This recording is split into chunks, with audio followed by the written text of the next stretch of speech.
तो आज मैं आपको एक अनोखी रहस्यमय कहानी सुनाऊंगा। अगर आप चैनल पर नए हैं तो अभी सब्सक्राइब कर ले, क्योंकि यह मेरा दूसरा नया चैनल है। तथा कहानी पूरा देखे, अंत में एक अनोखा रहस्य छुपा है। धन्यवाद। तो सुनिए। हिमालय के सुदूर क्षेत्र में मानस नाम का एक छोटा सा गांव था, जहां ईशान नाम का एक कुम्हार रहता था।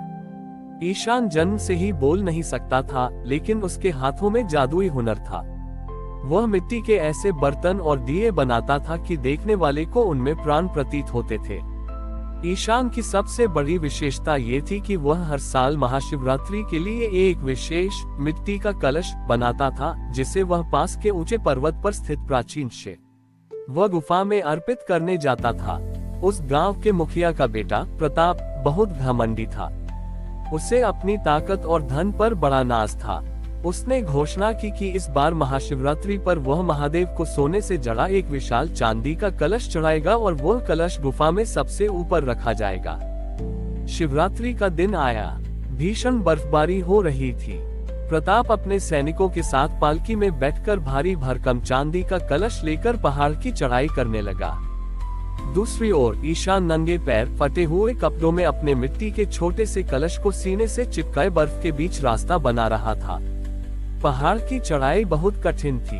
अचानक बर्फ का एक बड़ा तूफान आया। प्रताप के सैनिक डरकर भाग गए और उसका कीमती चांदी का कलश बर्फ में दब गया। प्रताप खुद भी ठंड से जमने लगा और एक चट्टान के पीछे छिपकर अपनी जान बचाने लगा। तभी उसने देखा कि ईशान धीमी गति से लेकिन बिना रुके आगे बढ़ रहा है।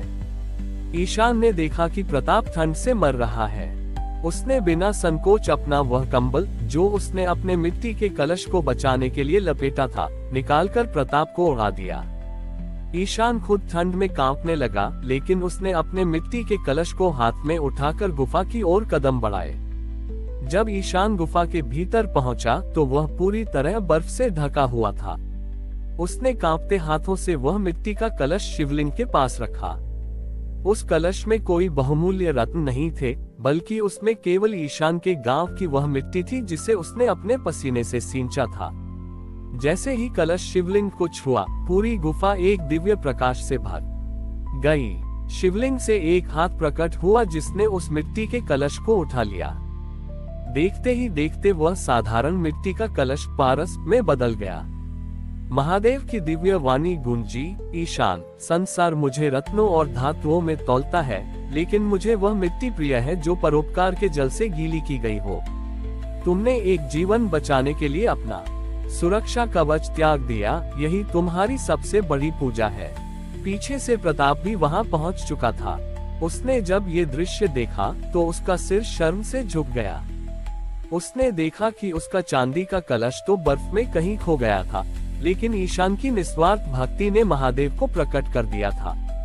उस दिन के बाद से उस गुफा का नाम मिट्टेश्वर महादेव पड़ा, जहां आज भी भक्त मिट्टी के छोटे कलश अर्पित करते हैं।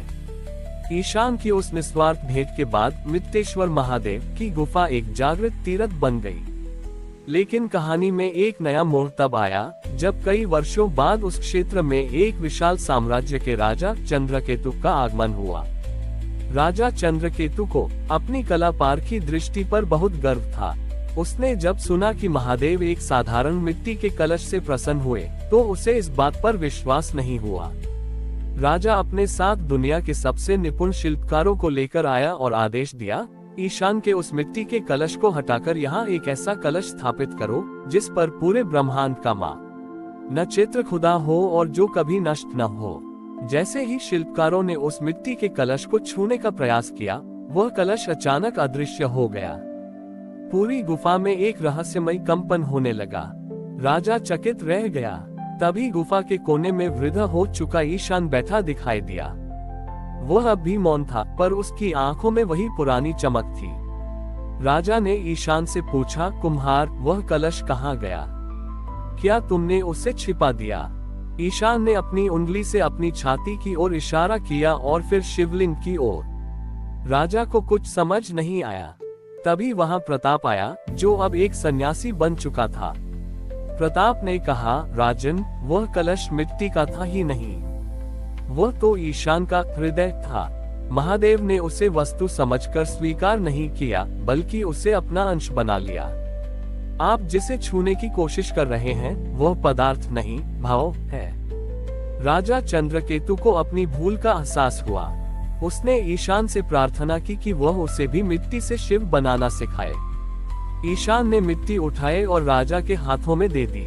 राजा ने दी न भर प्रयास किया, पर मिट्टी बार बार बिखर जाती।